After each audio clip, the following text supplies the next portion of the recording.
하나님 말씀 요한복음 6장 31절에서 35절에 있는 말씀이 되겠습니다. 신약성경 요한복음 6장 31절부터 35절에 있는 말씀 같이 합독하시겠습니다.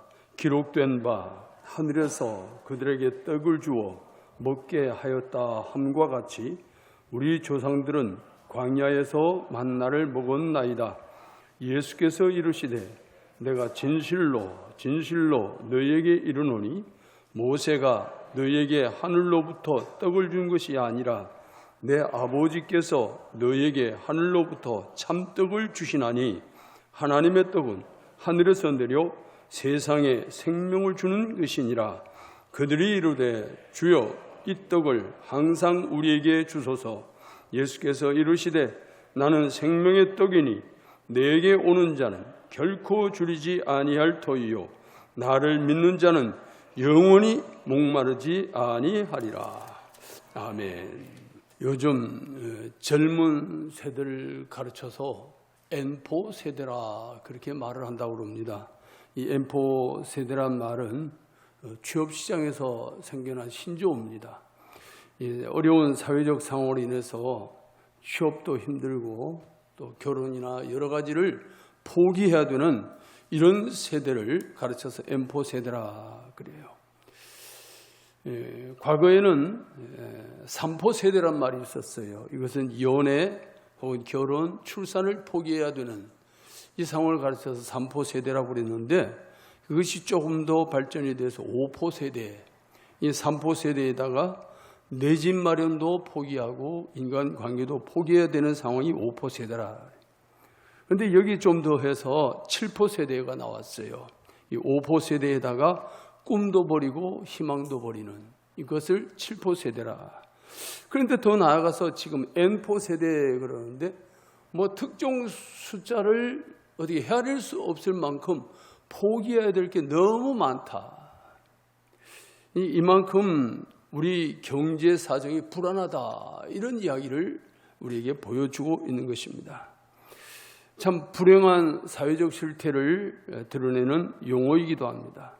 작금의 세대는 이렇게 경제적인 것을 최고의 가치로 여기고 그것을 위해 몸부림치며 살아가는 세대가 작금의 세대예요. 주림과 목마름은 인간의 욕구와 갈망의 표현이기도 합니다. 인간은 계속해서 자신의 욕구와 그리고 이 갈망과 필요를 추구해요. 그렇지만 아무리 채워도 그 욕구와 갈망은 채워지지를 않습니다. 이스라엘 백성들이 광야에서 가나안 정복을 위해서 하나님의 군사로서의 훈련을 받게 되지요. 그것이 40년 기간입니다. 그런데 먹을 것이 떨어지고 마실 물이 없고 허기가 지고 그럴 때는 원망과 불평이 막 쏟아져 나오는 거예요. 불편하면 불편한 대로 원망이 쏟아져 나와요. 그런데 하나님께서 먹을 것 없고 마실 물 없는 그들에게 때로는 생수를 제공하시고 또 하늘에서 매일같이 만나를 내려서 그것을 양식을 삼게 하시는 것을 볼 수가 있습니다. 그래서 오늘은 하늘에서 내린 만나라고 하는 지하에서 말씀의 은혜를 나누려고 합니다. 첫째로 이 만나는 하나님께서 내리신 것이라고 오늘 본문에서 말씀합니다. 오늘 본문 31절에서 32절 말씀을 다시 한번 읽습니다. 기록된 바 하늘에서 그들에게 떡을 주어 먹게 하였다 함과 같이 우리 조상들은 광야에서 만나를 먹었나이다.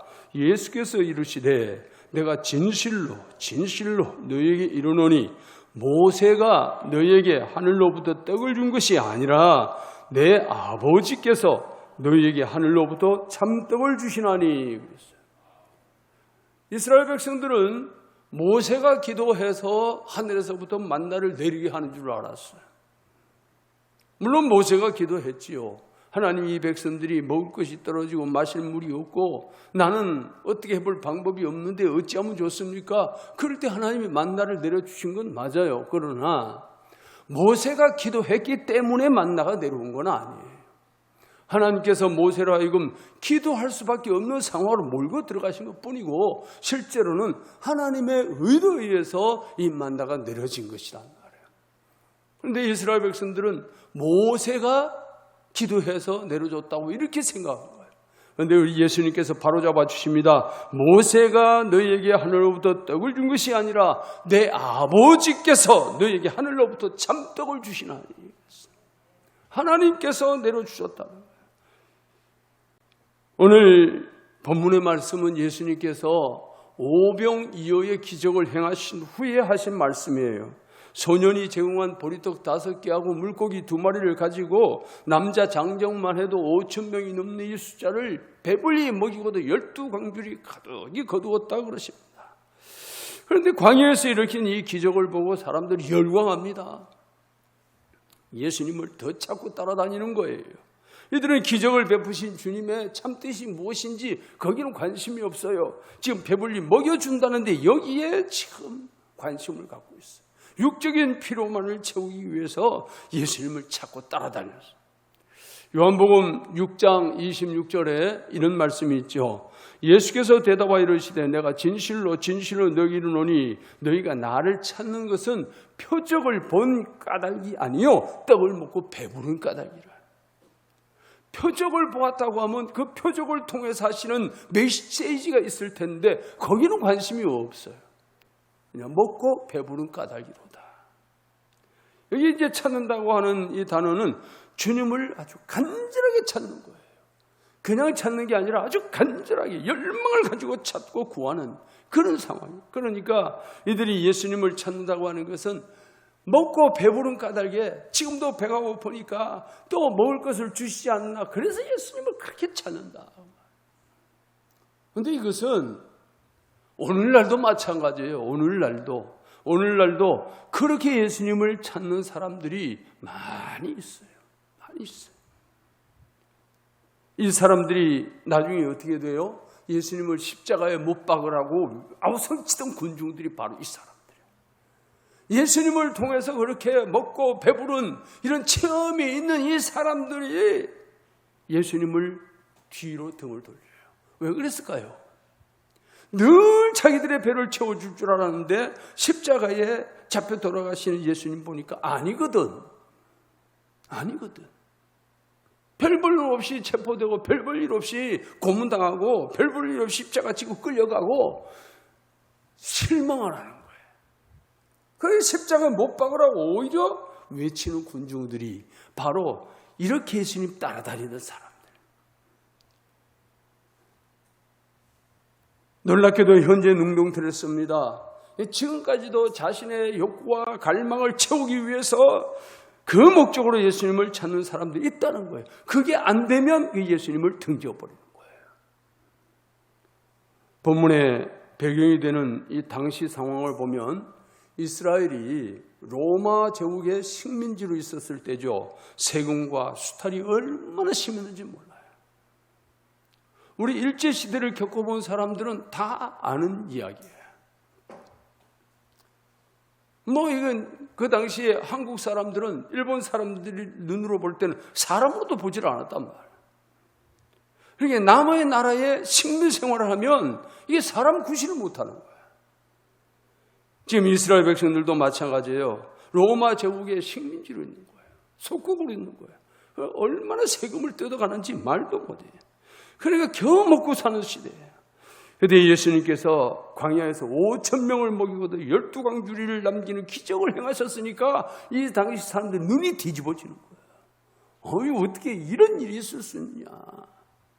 그러니까 메시아라고 그러고 돌아다니고 막 그렇게 찾아다녔어요. 그렇게 찾아다녔는데 잡혀 들어가는 예수님을 보고는 다 실망하죠. 그런데 예수님께서 말씀하십니다. 이들의 목적으로 하신 거죠. 너희들이 현실적인 목적으로 나를 찾는 것이 아니냐라고 되물으시는 거예요. 유대인들의 율법 모음집에 미드라시라는 게 있습니다. 이 미드라시에 보면은 메시아가 이 땅에 오실 때 다시 만나를 주실 것이다 라고 기록이 되어 있어요. 무슨 이야기예요? 메시아가 다시 오면 다시 우리에게 만나를 주실 것이다. 우리의 배를 채워주실 것이다. 이 이야기를 하고 있는 겁니다. 그러나 광야에서 주어진 빵, 광야에서 내린 빵은 인생의 근본 필요가 될 수가 없습니다. 이들은 자신들의 근본적인 필요를 알지 못하고 있는 거예요. 무엇이 정말 필요한 것인지. 사실은 하나님에서 나오는 것이 인간의 근본적인 필요인데 그들은 그걸 알지 못했어요. 본문 32절 하반절에 보니까 내 아버지께서 너에게 하늘로부터 참떡을 주시나니. 참떡을. 하나님께 나오면 해결이 되는 문제예요. 하나님께 나오면 해결이 되는데 자꾸 만나를 기다린다. 만나.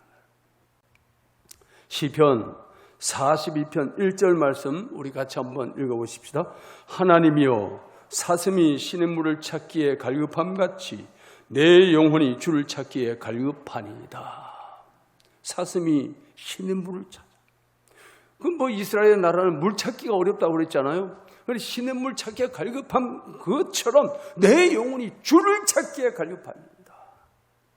실제로 주님을 찾는 자가 그분으로부터 문제 해결을 받는 거예요. 그래서 우리는 주님을 향해서 늘 이렇게 간절한 마음으로 갈망하고 찾으라. 또 미완료를 썼어요. 지금 이 시대를 사는 우리도 주님 오시는 그날까지 계속해서 하나님을 간절히 바라고 갈망해야 된다고 우리에게 말씀해 주고 있는 것입니다. 하나님을 갈망하는 자가 하나님으로부터 은혜를 입어요. 하나님을 갈망하는 자가 하나님으로부터 만족함을 얻을 수가 있어요. 하나님을 갈망하지 않으면 하나님에게서 뭘 얻을 수가 없어요. 하나님을 갈망하라고 말씀하고 있습니다. 그럼 두 번째로 이 만나는 하늘로부터 하나님이 주시는 참떡이라고 했는데 이게 무슨 떡일까요? 생명의 떡이라. 생명의 떡. 오늘 본문 말씀을 다시 한번 살펴봅니다. 33절에서 34절 말씀 같이 읽습니다. 하나님의 떡은 하늘에서 내려 세상에 생명을 주는 것이니라. 그들이 이르되 주여 이 떡을 항상 우리에게 주소서. 하나님의 떡은 하늘에서 내리는데 세상에 생명을 주는 것이다.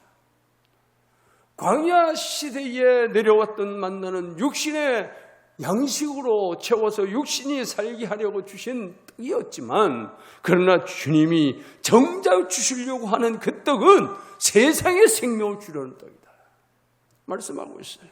여기 제자들은 예수님을 향해서 하늘에서 내린 떡을 계속해서 공급해 달라고 그러지요. 명령을 사용하는 것은 주님께 간절한 마음으로 그 떡을 우리에게 달라고. 내 생명을 주는 그런 떡이 있다면 당연히 공급을 받아야지요. 그러니까 제자들은 그렇게 예수님께 간청을 했어요. 그런데 여기 제자들은 왜 예수님이 하신 말씀과 제자들이 간청하는 데는 개입이 있어요. 무슨 개입? 예수님이 말씀하는 것은 영적인 이야기를 지금 하고 계시는데 제자들은 육신적인 것으로 받아들이고 있는 거예요. 그러니까 이 물질적인 양식을 매일매일 하나로부터 내리시는 메시아로 오해를 하는 겁니다. 이런 신앙의 무지는 오늘날 현대교회에서도 계속해서 나타나고 있습니다. 기복신앙이 거기서 나오는 거예요. 예수님을 물질적인 필요를 채우시는 분으로 그렇게 믿고 그렇게 알고 있는 거예요. 물론 물질 부분도 하나님 주시는 은혜 중에 하나예요. 그런데 그거는 지극히 좁은 분야예요. 하나님이 정작 주시려고 하는 것은 하나님의 신령한 세계에 주시는 영적인 풍성한 은혜를 공급해 주시려고 하는데 지금 이 제자들은 육신적인 것으로만 딱 국한시켜서 생각하고 있어요. 오늘날 신앙생활하는 분들 중에서도 교회를 나오면서도 그렇게 생각하는 분들이 의외로 많습니다. 의외로 많아요. 그래서 이 삶의 문제가 잘 안 풀리면 내가 예수를 잘못 믿었나, 내가 교회를 안 다녀야 되는데 그런가, 뭐 이런 뭔가 생각을 다. 그래가지고 예수님께서 아예 떠나버리는 사람들도 많이 있어요. 오늘 본문에서 말씀하는 이 만나는 하나님의 하늘에 주시는 생명의 떡이라고 했는데 그 만나는 바로 예수 그리스도입니다. 본문 35절 말씀 다시 한번 읽습니다. 시작. 예수께서 이르시되 나는 생명의 떡이니 내게 오는 자는 결코 줄이지 아니할 터요 나를 믿는 자는 영원히 목마르지 아니하리라. 나는 생명의 떡이라. 나는 본질이 생명의 양식이다. 이렇게 말씀해요. 이건 하나님만이 선언할 수 있는 말씀입니다.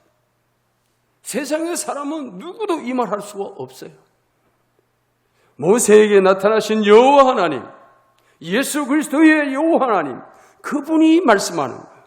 그리고 구약의 하나님은 신약에 와서 예수 그리스도예요. 예수님께서 말씀하시기를 나를 본 자는 아버지를 본 자예요. 나를 믿는 자는 아버지를 믿는 자예요. 예수 그리스도 그분이 우리의 하나님이십니다. 예수 그리스도는 인간의 근본 필요를 채우시는 하나님의 능력이에요. 예수님은 영원한 현재로 인생의 필요가 되신다고 말씀합니다. 그렇기 때문에 예수 그리스도를 온전히 믿을 때 인간의 욕구와 갈망이 채워진다는 거예요. 만족한 인생이 된다는 것입니다. 놀랍게도 육신적으로는 많은 것을 가지고 있는데도 늘 허기가 지는 사람이 있고 육신적으로는 가진 것이 별로 없는 것 같은데도 늘 만족한 삶이 있어요. 그 사람은 왜 그럴까요? 예수님을 제대로 만난 사람이에요. 예수님 만난 사람은 늘 만족해요. 기쁨이 있어요. 감사가 있어요. 감격이 있어요. 흥분된 삶을 살아갈 수 있어요. 그런데 육신의 것을 아무리 가지고 있어도 예수님을 만나지 못한 자는 날마다 허기가 지는 거예요. 늘 모자라는 거예요. 채워도 끝이 없어요. 우리는 인류 역사 속에서 재벌들을 만나볼 수가 있죠. 이 재벌들을 보면 우리는 상상도 못할 물질을 가지고 있어요. 그런데도 그들은 더 많은 물질을 추구하기 위해서 모든 방법을 동원하는 것을 보게 됩니다. 멈추질 않습니다. 그렇게 많은 것을 가지고 있는데도 모자라는 거예요. 늘 모자라요. 그러나 예수님을 제대로 만난 사람은 모자람이 없어요. 그분 때문에 모든 것이 만족해요. 그분 때문에 모든 것이 해결이 되어버려요. 그분 때문에 늘 감사가 있는 거예요. 그분 때문에 이 10년 가운데 빈곤이 없는 거예요. 그래서 예수님 말씀하는 겁니다. 나는 생명의 떡이다. 내게 오는 자는 결코 줄이지 아니할 터이요 나를 믿는 자는 영원히 목마르지 아니하리라. 수가성 여인에게도 예수님께서 말씀하셨어요. 수가성 여인아, 너는 내가 너에게 물을 달라고 해서 내가 그 말을 하지만 내가 누군 줄 알았다면 오히려 내가 나에게 물을 달라고 했을 것이다. 그러면서 예수님 말씀하시기를 내가 주는 물은 이 우물물이 아니고 영원한 하늘에서 내리는 생수라. 이 말씀을 주신 거예요. 그러니까 모든 것을 뒤로 하고 예수님께 적극적으로 나오게 되면 인간의 욕구와 갈망과 필요를 인해서 굶주리거나 목말 일이 없게 될 것이라고 말씀하고 있는 것입니다. 요한복음 6장 40절에 이렇게 말씀합니다. 다 같이 읽습니다. 내 아버지의 뜻은 아들을 보고 믿는 자마다 영생을 얻는 이것이니 마지막 날에 내가 이를 다시 살리리라 하시니라. 아버지의 뜻이 아들을 보고 믿는 자마다 다시 살려서 영생을 얻게 하는 것이라. 이게 아버지가 정말 원하는 바라. 이렇게 말씀하고 있어요. 그러니까 하늘에서 만나를 내려주신 것은 그들의 육신의 배나 채워주고자 하는 것이 아니라 그 만나를 통해서 앞으로 보내실 진정한 만나, 예수 그리스도, 그분을 예표하고 있는 거예요. 오늘 또 계속해서 47절에서 48절 말씀 보겠습니다. 읽습니다. 진실로 너희에게 이르노니 믿는 자는 영생을 가졌나니 내가 곧 생명의 떡이니라. 예수님 말씀하는 거예요. 여기 아들을 보고 이 말은 늘 관찰하고 주목하고 응시했다 그 말입니다. 그러니까 아들을 집중적으로 바라보는 거예요. 이것저것 끼우끼우도 하는 게 아니고 오직 아들을 집중적으로 바라보는 거예요. 그럴 때 거기에 역사가 일어난다. 현재 능동분사를 씁니다. 지금 자세히 주의하여 살펴보고 믿음으로 영생을 얻으라. 이 말씀을 우리에게 주고 계시는 겁니다. 그다음에 영원한 생명을 갖는 것이 왜 그렇게 중요하냐? 이유가 있죠. 영원한 생명은 하나님과 교통하게 합니다. 하나님과 교통하게 해요. 교제를 가능하게 해요. 하나님과 교제하는 방법은 생명을 가진 자만이 가능해요. 이 영원한 생명을 가진 자만이 하나님과 교통이 되는 거고 하나님과 교제할 수가 있어요. 왜? 하나님은 영적 존재이기 때문에. 육신적 존재가 아니에요. 육신으로는 하나님과 교제할 방법이 없어요. 우리가 육신을 가지고 있지만 내 영이 살아서 움직이지 않으면 하나님과 교통할 수가 없어요. 하나님과 교통하는 사람은 영이 살아 움직이는 자예요. 영이 살아 움직이려면 어떻게 해요? 말씀 붙들고 기도해야 돼요. 기도하는 것만큼 내 영혼은 더 건강해져요. 기도하는 것만큼 내 영혼은 힘을 얻게 돼요. 기도하지 않으면 아무리 말씀에 지식이 많아도 기도하지 않으면 빈곤합니다. 말씀 없이 기도만 하면 악한 영이 역사할 수 있고 말씀이 있어도 기도가 없으면 영은 날마다 빈곤한 거예요. 말씀 붙들고 기도하는 그 사람이 영적인 힘을 얻어요. 그 사람이 세상을 승리하는 거예요. 그 사람이 그리스도의 뜻을 이루는 거예요. 그 사람이 하나님의 역사를 이루어가는 겁니다. 오늘 말씀 붙들고 기도하시기를 주의 이름으로 축복합니다. 기도하기를 멈추면 안 돼요. 결코 멈추면 안 돼요. 기도는 계속되어져야 돼요. 내가 어떤 사정이 있어서 같이 공동체로 모여 살 수 없다면 내가 있는 곳에서라도 이 기도는 계속돼야 돼요.